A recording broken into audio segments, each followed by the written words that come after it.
A gente começa o ano, não sei vocês, mas a gente faz um monte de resolução, né? Promessas. Esse ano será diferente. Sei vocês, mas eu já tirei Instagram do celular. Não, vou fazer um jejum. Aí vamos ver. Mas acessei Instagram, né? Por outras vias aí. Fui no computador, fiz uma coisa de velho. Fui acessar Instagram pelo computador. Fato é que a gente começa a assim, querer um ano melhor, não é verdade? Aí a gente toma um monte de atitude, um monte de decisão. Eu quero nessa noite refletir na palavra, numa daquelas que deve ser a melhor resolução para a gente nesse ano, que é encontrar prazer na palavra. Amém? Mas antes eu queria compartilhar com vocês uma coisa muito legal que aconteceu no ano passado, que foi lá na classe lá do Ibrai. Até Davi participou lá da classe, né, Davi? Nosso queridão, zoava muito ele lá. Ele foi alvo de vários exemplos. Por exemplo, se eu pegar o Davi, não posso contar para vocês, né, o que acontece lá, as zoeiras, mas é bem divertido. Mas uma das coisas muito prazerosas que aconteceu lá foi a gente distribuir para todos os irmãos revistas da Missão Portas Abertas. Não sei se vocês conhecem, existe uma instituição mundial que se dedica a ajudar a igreja espalhada pelo mundo inteiro, mas uma igreja específica que a gente chama de igreja perseguida, tá? Os cristãos em diversas partes do mundo, eles sofrem uma perseguição muito pesada. Há lugares no mundo em que as pessoas elas podem até se declarar, se elas declararem a fé em Cristo Jesus, isso pode significar a sentença de morte delas, tá? E aí a gente distribuiu, o pessoal conheceu várias histórias de cristãos ao redor do mundo. Eu estou com aqui a mais recente, que foi esse mês. Se você entrar lá no site da Missão Portas Abertas, você vai conhecer várias outras histórias. Você tem acesso às revistas online e você tem lá o passo a passo para você receber esse material em casa. Acho que vale a pena. Apesar da gente ter todo o acesso digital, né, acho que vale a pena. E foi muito interessante. Você vê aqui lá na capa, já tem a Ju Min, é claro que é representativo. Os cristãos ao redor do mundo que são perseguidos, eles vivem uma espécie de... Eles vivem, a gente chama, na Coreia do Norte, China, a gente vai chamar dessas igrejas, são igrejas secretas. Então as fotos são ilustrativas, não é a pessoa mesmo. Os nomes também eles trocam. E aí eu queria compartilhar com vocês um pedacinho da história de dois cristãos da Coreia do Norte, que tiveram que fugir várias vezes, mas o amor deles pela palavra levou eles a entregar a vida deles a Jesus e se entregar ainda mais ao estudo da palavra, a esse prazer na palavra de Deus, e por causa disso eles voltaram para a Coreia do Norte e se tornaram missionários, né? O primeiro deles, a primeira, né, é Ju Min. Os nomes são diferentes, tá? Ju Min, a mãe morreu quando ela era bem jovem e o pai se entregou ao alcoolismo. Aí ele acabou arrumando uma namorada, essa namorada levou os outros dois filhos que ela tinha para a casa de Ju Min. Aí ele ficava incomodando, alcoólico, queria que a filha cuidasse lá dos outros filhos também, e ela, para fugir daquela vida degradante, né, para sair daquela vida degradante, ela acabou fugindo da Coreia do Norte. Ela foi para a China. Isso é muito comum, né, os norte-coreanos fugirem para a China. E aí lá na China ela foi acolhida pela Missão Portas Abertas. E aí ela começou a arrumar um trabalho, começou a conhecer outras pessoas e começou a aprender sobre a palavra de Deus e se converteu. Depois de tanto estudar a palavra, ela sentiu um chamado de Deus para voltar à Coreia do Norte. E aí ela volta à Coreia do Norte como missionária e hoje ela é uma líder na igreja secreta lá na Coreia do Norte. Tudo por causa do amor à palavra, porque ela encontrou satisfação, encontrou prazer na palavra. A segunda história, que inspira bastante a gente, é de Jung-Dik.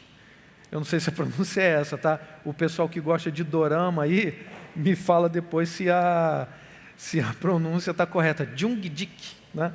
Jung-Dik. Durante os anos da grande fome lá na Coreia do Norte, na década de 1990, Jung-Dik, ele sobrevivia, era um jovenzinho, sobrevivia roubando comida, tá? E aí, por conta dessa fome, os norte-coreanos, as autoridades faziam vista grossa quando as pessoas, às vezes, fugiam. E aí o pai de Jung-Dik fugiu para a China, saiu da Coreia do Norte, ele ficou extremamente chateado, que foi abandonado pelo pai, e ele pensou que o pai estava fugindo para poder arrumar comida, pensou que o pai estava sendo egoísta, mas o pai, na verdade, tinha se convertido. E aí o pai volta, e aí é preso.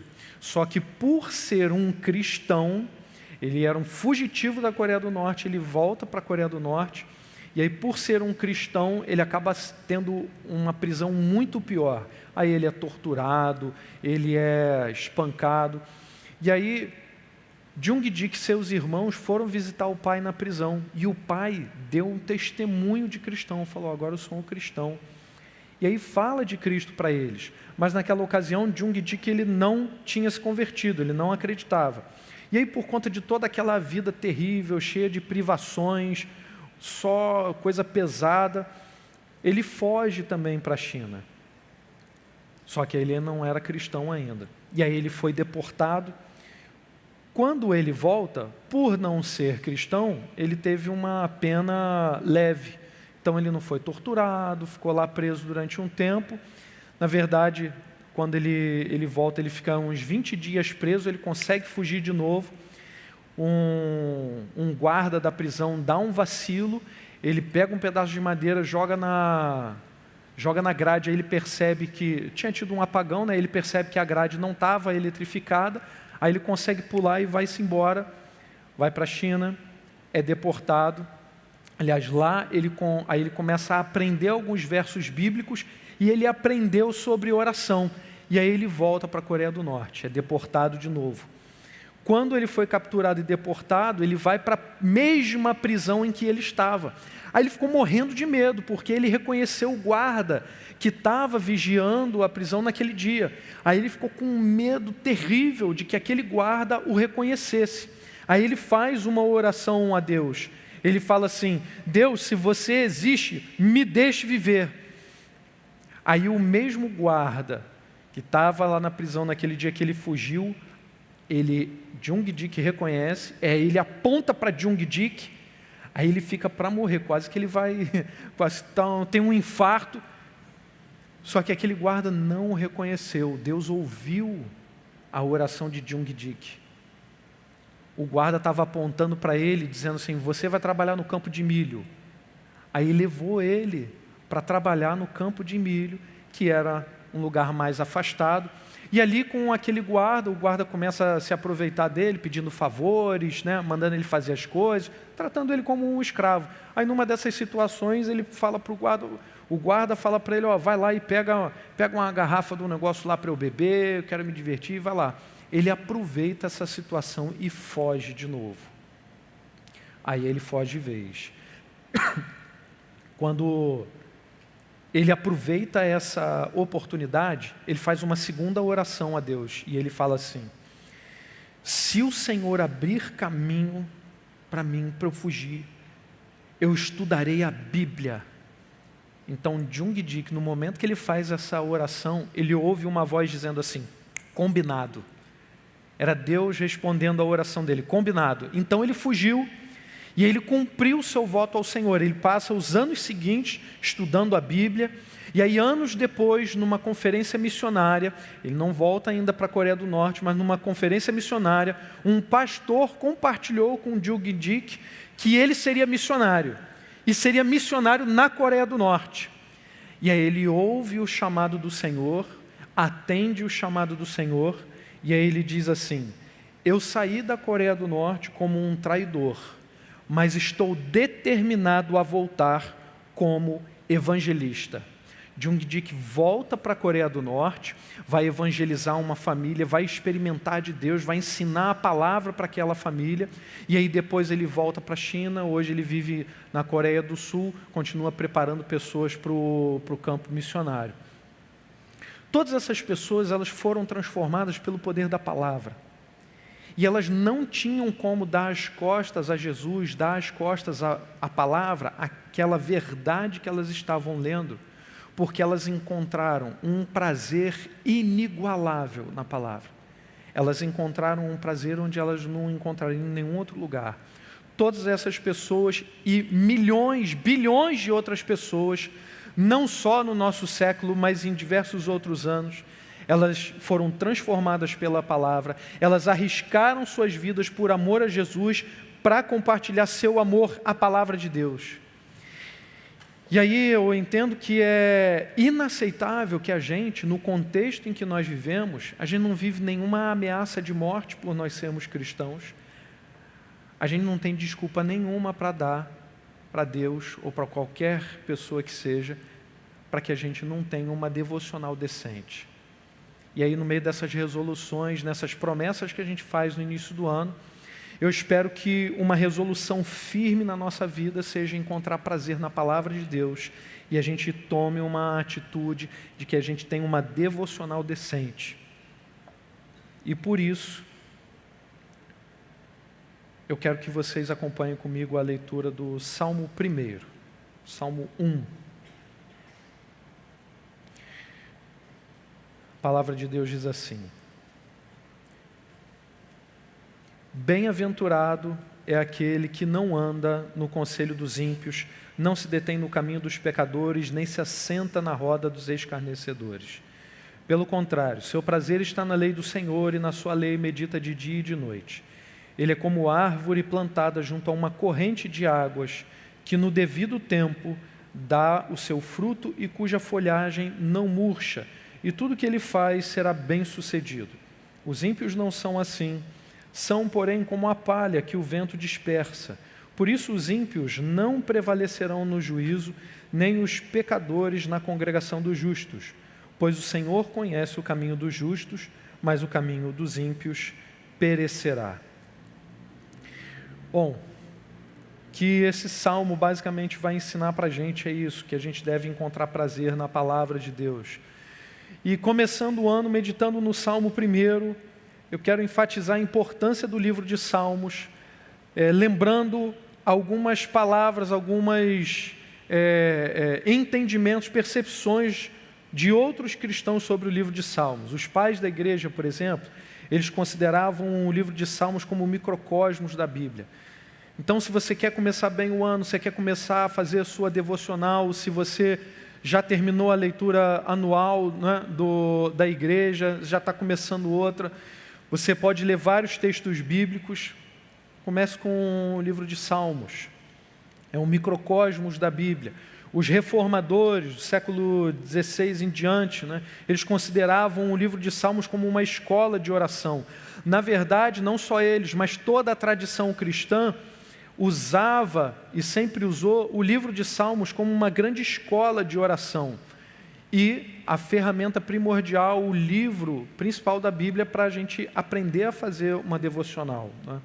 Calvino também tem uma grande sacada sobre o livro de Salmos. Ele dizia que o livro de Salmos combina biografia com teologia. E essa é uma grande sacada para a gente desenvolver a nossa devocional, para a gente encontrar prazer na palavra. Porque isso nos faz pensar que a nossa vida, ela tem que se misturar com a palavra. Ela tem que ser a palavra de Deus tem que ser algo tão precioso e tão pessoal para nós, a ponto de isso estar gravado no nosso coração e a gente várias vezes não encontrar nem diferença entre os nossos pensamentos e a palavra de Deus.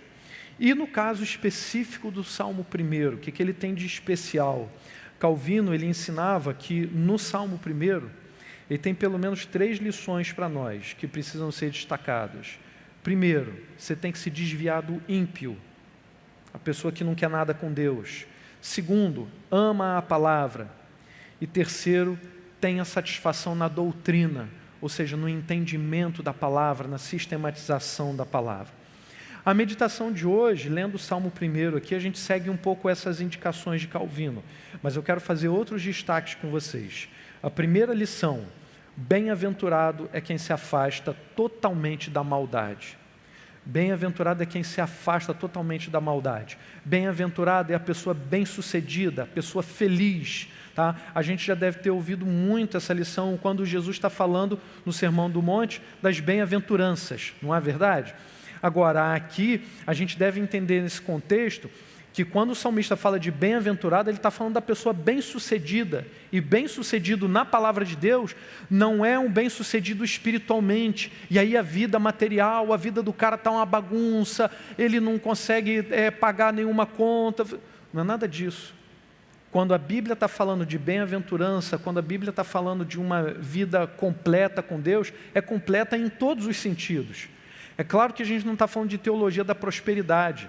Esse pessoal que prega essa teologia que é antibíblica estragou um pouco o conteúdo da Bíblia, porque uma galera reagindo a isso foi para o outro extremo, achando que a gente só precisa encontrar prazer nas coisas espirituais, que são etéreas, que são invisíveis. Não, Deus criou todas as coisas, as visíveis e invisíveis, e criou essas coisas para que a gente tenha satisfação nelas. Mas primeiro a gente tem satisfação na palavra. Aí é assim a gente vai encontrar a satisfação verdadeira. Então, bem-aventurado é a pessoa que é bem-sucedida, que é feliz, mas para ser assim, você precisa se afastar totalmente da maldade. Olha o que no primeiro versículo, nos primeiros versículos a gente vê. Não ande com os ímpios. Como é que você vai se afastar totalmente da maldade? Primeira coisa, não ande com os ímpios. Os ímpios aqui são as pessoas fracas, criminosas, as pessoas hostis a Deus, que não querem nada com Deus. E aí faz a gente pensar no seguinte: quais são as nossas companhias? Quais são as pessoas que influenciam a gente? E aí eu não estou falando só daquelas pessoas que são nossas amigas, que são próximas. Eu estou falando das pessoas que a gente segue também na internet. Quais são as influências que estão sobre nós? É óbvio e inevitável que a gente ande, eventualmente, com pessoas que não querem nada com Deus. Na escola, no trabalho, na faculdade, onde for, a gente vai encontrar pessoas que não são crentes. Só que o alerta do Salmo não é sobre andarmos com essas pessoas eventualmente. Está falando para a gente não andar com elas sempre. Você pode até pensar assim: poxa vida, né, como disse um aluno meu uma vez, uns anos atrás, ele falou assim: onde que estão as pessoas ímpias, os pecadores? É lá que eu tenho que ir para evangelizá-los. Só que era uma pessoa muito jovem, sem experiência na fé. Aí eu me perguntava: será que você vai para lá, no meio dos ímpios, e você vai evangelizá-los de verdade, ou você vai assumir o comportamento deles? O que você está realmente interessado? Será que você passou tempo suficiente experimentando de Deus ao lado de uma pessoa mais experiente, de um santo mesmo do Senhor? Será que você estudou a Bíblia o suficiente para você ter sua fé bem fundamentada, a ponto de compartilhar com outras pessoas que não querem nada de Deus? O Salmo 1 não está falando que a gente não vai andar nunca com as pessoas que são ímpias, não é isso. Ele está falando para a gente não estar ali, se habitualmente com elas e assim assumindo o comportamento delas. Tá? Que apresenta que bem-aventurado é aquele que não anda com gente que odeia Deus. E não vai ser influenciado por essas pessoas. Caso contrário, a gente assume o comportamento delas. E aí, fatalmente, a gente vai se afastar a Deus. Pensa um pouco comigo. Qual é o resultado da vida daquele que vive ouvindo que Deus não existe?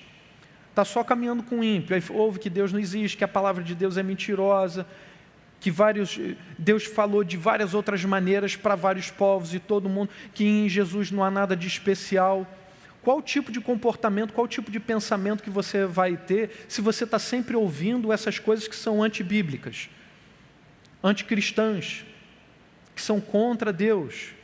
O que o Salmo 1 está dizendo: olha, para você ser bem-aventurado, para você ser feliz, para você ser bem-sucedido, você tem que se afastar dessas pessoas, tem que se afastar dos ímpios. Salmo 1 vai dizer qual é o fim dos ímpios. Eles se tornam como a palha. Como que a gente vai seguir aqui? Bem-aventurado é quem se afasta da maldade também, não imitando os pecadores. Então, não imite os pecadores. É isso que significa não se deter no caminho dos pecadores. Se deter é parar, tomar a mesma posição que eles. O Salmo está alertando a gente sobre isso. A palavra de Deus está dizendo, não se detenha no caminho dos pecadores. É não investir suas forças, sua inteligência, imitando os procedimentos dos pecadores. E muito menos assumindo a mesma posição que eles. Não se detenha no caminho dos pecadores. Vocês já brincaram de estátua? Já, né? Hoje não, né? Hoje não. Eu brinco de vez em quando com os alunos, que é um recurso didático. Quando a galera está assim muito agitada, eu preciso... vamos lá, agora é estátua. Aí eles vão falar, estátua! Aí todo mundo para. É um recurso didático, funciona. Isso é muito legal, funciona. Agora uma coisa interessante que acontece. Quando todo mundo faz estátua, todo mundo começa a olhar assim para a posição das outras pessoas.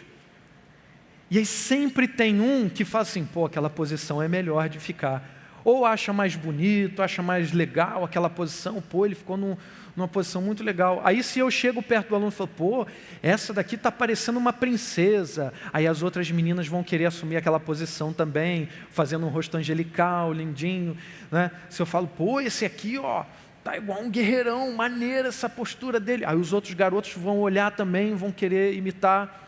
E tem os espertinhos que olham, né? Eu falo estátua, aí o lance da estátua é você não se mexer, não é verdade?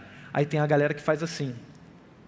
Aí fica baixado, com a cabeça baixa, pronto, aqui não vai ver que eu estou me mexendo, que eu estou de olho aberto. Aí aproveito, pego o meu celular, já fico só olhando o celular. Aí tem os espertinhos que vão querer imitar.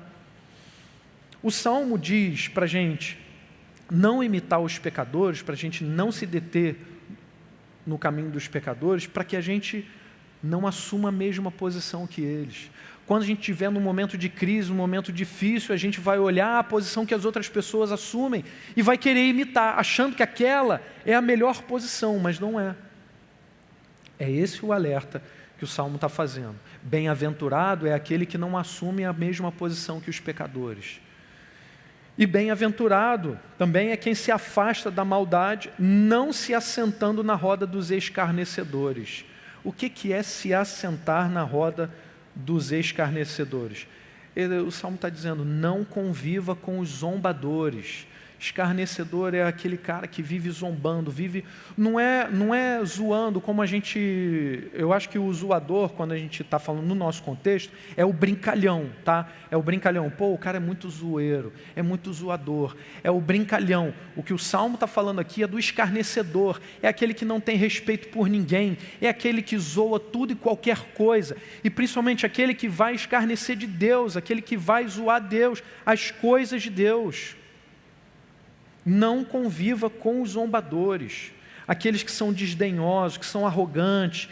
Dessa gente você tem que manter distância. E aí o Salmo continua, né? Muito pelo contrário, né? Ele diz, bem-aventurado é quem não anda segundo o conselho dos ímpios, nem se detém no caminho dos pecadores, nem se assenta na roda dos escarnecedores, antes tem o seu prazer, ou seja, muito pelo contrário. Bem-aventurada é a pessoa que é bem-sucedida, é feliz, é completa. Bem-aventurado é aquele que tem seu prazer na lei de Deus. Bem-aventurado é aquele que tem prazer na palavra de Deus. E aí uma coisa que a gente vai perceber de cara aqui é que o amor por Jesus é que vai definir a nossa relação com a palavra. Para ter prazer na palavra, a gente tem que amar Jesus. E aí a segunda lição, quem ama Jesus ama a palavra. É o amor por Jesus que vai definir toda a nossa vida e cada coisa que a gente faz. E claro, vai definir o prazer que a gente tem na leitura da palavra. O próprio Jesus fala, né? Aquele que tem meus mandamentos e os guarda, esse é o que me ama. E aquele que me ama será amado por meu Pai, e eu também o amarei e me manifestarei a ele. Bem-aventurado é aquele que ama a Jesus, que foi alvo do seu amor e também encontra esse prazer na palavra.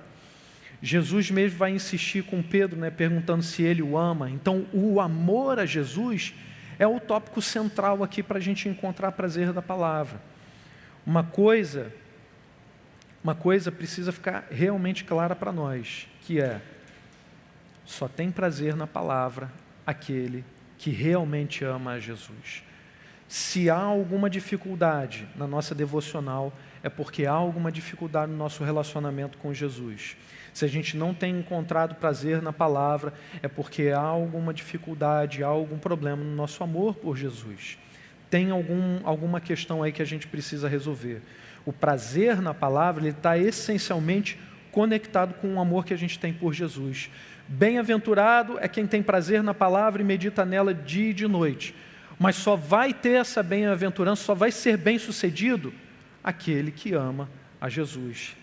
É claro que é Jesus quem nos ama primeiro, é claro que é Jesus quem nos dá todas as condições para essa vida e para esse prazer da palavra. Mas eu quero que você se lembre do seguinte: se você já declarou seu amor por Jesus, então você também ama a palavra. Você tem lido a palavra todo dia? Você tem encontrado prazer na palavra todo dia? E aí você pode até falar assim: pô, você está falando uma coisa muito óbvia, Daniel. Pô, é óbvio que quem ama Jesus ama a palavra. Só que a sabedoria popular diz o seguinte: o óbvio precisa ser dito, não é verdade? E além disso, eu percebo uma coisa, uma parte considerável da igreja, e não só da nossa igreja, estou falando da igreja no modo geral, tem dificuldade com a devocional. Todas as pessoas no discipulado, a quem discipulei, estou discipulando ou mentoreando, todas as pessoas têm dificuldade na devocional. Você está fazendo devocional, todo mundo tropeça. Quantas vezes que você, nessa leitura bíblica aí da igreja, quantos dias que você parou de ler a Bíblia, passou um dia inteiro e você nem abriu a Bíblia? Traz a memória aí. E aí atrasou, aí você depois teve que correr, aí leu a palavra correndo, e aí às vezes passou um monte de versículo, você não entendeu nada. Ah, mas agora paciência. Espírito Santo, depois você me ensina isso. A correção desse problema passa pela correção do nosso amor a Jesus. Outra razão para a gente enfatizar aqui que quem ama Jesus ama a palavra é o fato de que muitas pessoas elas declaram o seu amor a Jesus, mas têm uma vida devocional pobre. Elas não encontram verdadeiro prazer na palavra. Eu lembro de uns anos atrás, quando era recém-convertido, eu vi uma pessoa que se dizia cristã também, ela falava assim: a palavra é muito chata. Quando ela falou de um problema, eu falei: cara, lê a Bíblia, vai ler a Bíblia, porque lá você vai encontrar. Ah, não, a Bíblia é muito chata, não dá para ler. Será que a gente declara o nosso amor para Jesus, mas na prática a gente está agindo assim? A gente não está encontrando prazer na palavra? A gente não está meditando nela de dia e de noite? E isso se corrige com o amor verdadeiro por Jesus. E aí, enquanto eu pesquisava aí nos comentários sobre o Salmo 1, eu vi que vários comentaristas enfatizavam justamente a questão do nosso amor por Jesus. E aí eles apontavam para os reformadores, apontavam para os puritanos e apontavam para uma obra de Jonathan Edwards, que se chama Afeições Religiosas. É importante a gente citar isso porque Jonathan Edwards ele estava preocupado nessa obra, Afeições Religiosas, em definir qual era a verdadeira religião. Por incrível que pareça, lá no século XVIII, ele estava vivendo problemas semelhantes aos nossos. Ele vivia nos Estados Unidos, ele foi pastor nos Estados Unidos, foi um dos primeiros reitores de Princeton, né, uma das universidades americanas mais prestigiadas aí, famosa no mundo inteiro. E aí ele queria responder a algumas polêmicas cristãs que estavam acontecendo na sua época. Ele viveu um avivamento. E aí algumas pessoas criticavam aquele avivamento, dizendo que era uma coisa muito emocional, né? E aí ele queria explicar para as pessoas, responder, mostrando qual era a verdadeira religião e quais são as características dessa verdadeira religião. E aí, dentre outras coisas, ele vai enfatizar bastante que é esse amor por Jesus, os afetos, as afeições que nós temos por Deus. Nossa devoção, então, ela é diretamente proporcional ao quanto nós amamos a Deus. Quem vive uma verdadeira religião, a religião de Cristo, ama a palavra, ama a Jesus. E se Jesus habita no nosso coração, o Espírito Santo move a gente para a palavra todos os dias, tal como a fome ou a sede nos leva a buscar água, alimento. O Espírito Santo vai nos mover para a palavra e Deus vai nos dar prazer na palavra. Pode não ser tão fácil, algumas palavras difíceis, a gente se desconcentra, mas nós vamos encontrar sempre prazer na palavra. E aí, se você ama a Jesus, você também ama a palavra. E você tem que demonstrar que ama a Jesus meditando na palavra todos os dias. E essa é a nossa única aplicação de hoje. Encontre prazer meditando na palavra diariamente. Quando a gente lê no Salmo 1, a gente vê que bem-aventurado, bem-sucedido, feliz é a pessoa que encontra prazer na palavra e nela medita de dia e de noite. Aqui, a palavra prazer, ela tem como referência o prazer físico mesmo. Isso é importante a gente enfatizar, porque a gente fica espiritualizando demais as coisas, achando que o que a gente sente, e até mesmo as nossas emoções, não tem a ver com as coisas espirituais. Tem tudo a ver, tem tudo a ver. A palavra prazer aqui, ela tem essa referência física, que é encontrar satisfação nas coisas que o corpo mesmo sente. Mas ela diz mais, a palavra prazer nesse contexto se refere a uma afeição que a gente também dirige a uma outra pessoa. Então o bem-aventurado que encontra prazer na palavra, ele não está se dirigindo só a um texto, ele está se dirigindo a uma pessoa, ele está se dirigindo a Jesus Cristo, que é a palavra viva de Deus. As palavras na Bíblia, elas têm sempre um significado especial e mais profundo do que aquele que a gente usa no dia a dia. Por exemplo, meditar. A palavra meditar aqui não é assim, não sei se vocês já viram, né, o pessoal que medita com sons. Com todo respeito, tá? As outras religiões que vão usar isso, tem o taoísmo, por exemplo, vai usar um monte de palavra, vai ficar repetindo dom, bom, quem, tal, sem, tal. Aí meditar para eles é isso. A galera do Zen budismo acha que meditar é você se esvaziar por completo, né? Só que a gente entende que como é que eu vou me esvaziar por completo? Se eu me esvaziar por completo, não tem porcaria nenhuma aqui. Só vai ficar coisa ruim, e o pior, não é verdade? A palavra meditação aqui, é interessante que no hebraico ela significa como se você estivesse murmurando, tá? Sussurrando, murmurando não necessariamente uma coisa ruim, mas você está lá lendo o texto, meditar, por exemplo, a meditação é essencialmente ligada à leitura. Senhor, bem-aventurado aquele que medita na sua lei, medita de dia e de noite. Você não está entendendo muito bem o que o cara está falando, mas ele está lendo a palavra. A meditação bíblica, ela está ligada essencialmente à palavra. Não é você meditar nos seus pensamentos, não é você fazer uma reflexão, entrando no seu interior, reconhecendo quais são as coisas do seu ego, ou aquilo que pertence a outras pessoas, as influências. Não é isso. Não é isso.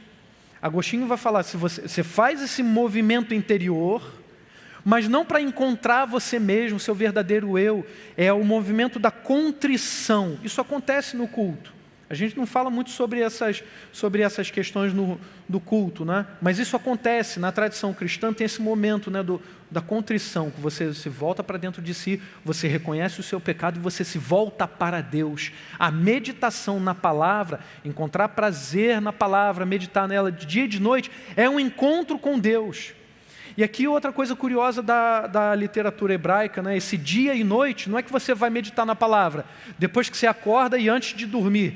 Dia e noite são os dois extremos do tempo, diário. Ele está querendo dizer o seguinte, você vai meditar na palavra toda hora, todo o tempo. Você tem encontrado prazer diário na palavra? Meditar não é mergulhar nos próprios pensamentos em si mesmo, é você mergulhar na palavra, é você partir para um encontro com Deus. Meditar de dia e de noite significa encontrar Deus em todo o tempo, a gente buscar a Deus a todo tempo. E é interessante a gente ver como os comentaristas do Salmo 1, ao longo da tradição cristã toda, fala como que a devoção ou a nossa devocional é essencial para a gente conhecer a Deus. É o que falava Hilário de Poitiers, que foi um bispo cristão do século IV. Deus só pode ser conhecido pela devoção. Muita gente medita dessa forma, entrando em si mesmo, e vai falar de Deus, na verdade, não está falando de Deus, está falando de si mesmo. Tem gente que quer falar de Jesus, mas não fala de Jesus, está falando de si mesmo, das suas próprias ideias de Jesus, e não se submete na palavra, porque não conhece a palavra. Um puritano do século XVII, ficou conhecido como o Spurgeon presbiteriano. A gente ouve muito falar de Spurgeon, só que Spurgeon era batista, apesar de calvinista. E aí, no contexto presbiteriano, tinha um super pregador chamado Thomas Watson, chamado aí como Spurgeon presbiteriano, e ele falava assim: a razão pela qual vamos embora tão frios depois da leitura da palavra é porque não nos aquecemos no fogo da meditação. Se a gente está lendo a palavra, isso não está tendo efeito, é porque a gente não está meditando na palavra. Tem gente que, para cumprir a leitura bíblica, vai dizer: você já leu os capítulos de hoje? Já li? Dá uma corrida, lê de qualquer jeito, e você não medita, você não reflete, você não para pensar, você não busca esse encontro com Deus na palavra. Calvino dizia assim, falou nas Institutas: se desejamos participar das bênçãos do Espírito, devemos ler a palavra de Deus. E tem que fazer isso todo dia. Você quer ter um ano de 2025 maravilhoso? De todas as resoluções, promessas que você fez, essa tem que ser prioridade, tem que estar lá em cima da sua lista.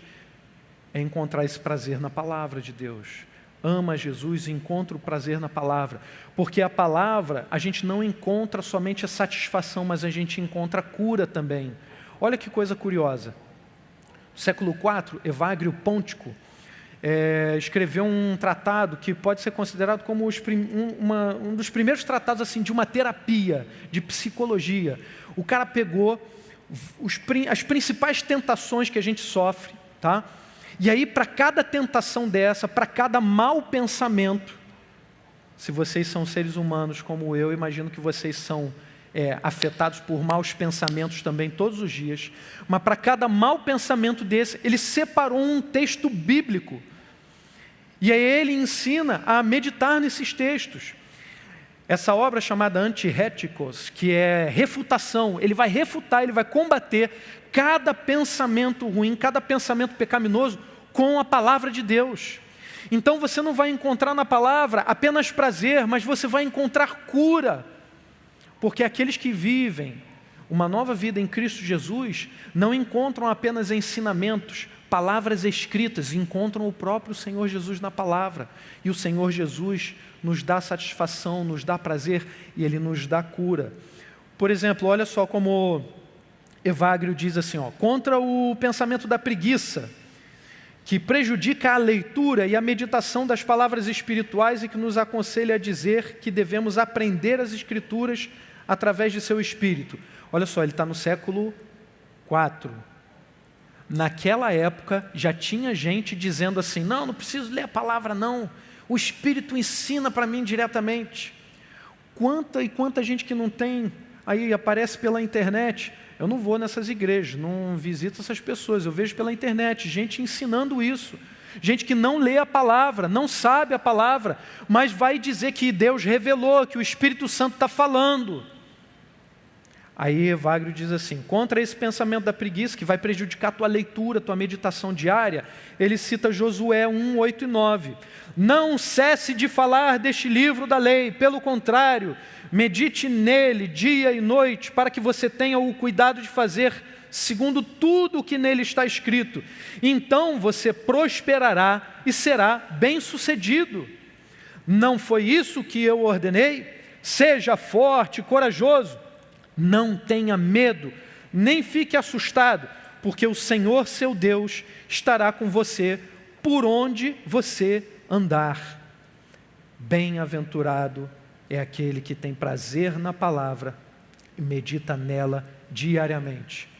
E aí o Salmo vai terminar dizendo que Quem vive assim, ele vai ser como árvore plantada junto à corrente de águas. A árvore aqui é um símbolo, né? Uma imagem. A árvore protege, ela embeleza, ela dá vida, ela fornece alimento, dá sombra, matéria-prima para as coisas. Quem ama e medita na palavra será como árvore, pois é cheio de vida. Ele é plantado junto à corrente de águas, é bem nutrido, é cheio de vida, ele é cheio de beleza. O Salmo diz que suas folhas não murcham, ele é cheio de intimidade com Deus, fala que dá fruto no tempo certo, ou seja, no tempo de Deus, no tempo devido, não faz as coisas de acordo com o seu próprio tempo. Ele é como árvore, é cheio de sucesso, porque tudo que faz dá certo, é bem sucedido em tudo, ele progride, ele avança, ele dá muito fruto. Tudo isso porque ele está enraizado junto à corrente de águas vivas. Ou seja, está enraizado naquele que tem as palavras de vida eterna. Se alguém tem sede, venha a mim e beba. Quem crê em mim, como diz a Escritura, do seu interior fluirão rios de água viva. É isso que vai acontecer contigo, meditando na palavra dia e de noite, encontrando prazer na palavra de Deus dia e de noite. A presença de Jesus vai se tornar tão forte em você, que você vai ser esse rio de água viva. Que coisa melhor para a gente desejar para que esse ano seja assim. E o Salmo termina dizendo: os ímpios não são assim. Os ímpios não são cheios de vida, eles não são cheios de beleza, eles não têm sucesso naquilo que fazem. O Salmo diz: os ímpios não são assim, são porém como a palha que o vento dispersa. A palha não tem vida, a palha não tem beleza, a palha é dispersada pelo vento. Por isso os ímpios não prevalecerão no juízo, nem os pecadores na congregação dos justos, pois o Senhor conhece o caminho dos justos, mas o caminho dos ímpios perecerá. A melhor decisão que você vai tomar nesse ano, nesse início de ano, é encontrar prazer na palavra de Deus todos os dias, e você reacender o fogo no seu coração, através da meditação diária na palavra de Deus. Amém? Então vamos orar. Deus, bendito Pai, em nome de Jesus, Senhor, enche o nosso coração do Teu fogo santo, Pai, para que a gente testemunhe, Senhor, do Teu poder. Mas uma vez testemunhando do Teu poder, a gente vai falar, além de ver, além de experimentar, a gente vai falar do Teu santo poder, Pai. Que todos os dias, encontrando prazer na Tua palavra, a gente vai espalhar não as nossas ideias, mas a verdade da palavra de Deus. Jesus Cristo é o único Senhor e Salvador, morreu por nós para nos dar a vida eterna, e todo aquele que nele crê não perecerá, terá a vida eterna. Senhor, que todos nós encontremos a maior satisfação, o maior prazer na Tua palavra, grande alegria na Tua palavra, e a gente tenha sucesso maravilhoso nessa vida, espalhando a Tua palavra, Pai, por onde quer que a gente vá, que a gente seja assim, como essa árvore, Senhor, plantada bem pertinho do Senhor, plantada junto a ribeiro de água viva, com as nossas raízes fincadas em Jesus, Pai, para que a nossa boca fale, Senhor, do que o nosso coração está cheio, esteja cheio do prazer da Tua palavra. Em nome de Jesus, Pai. Amém.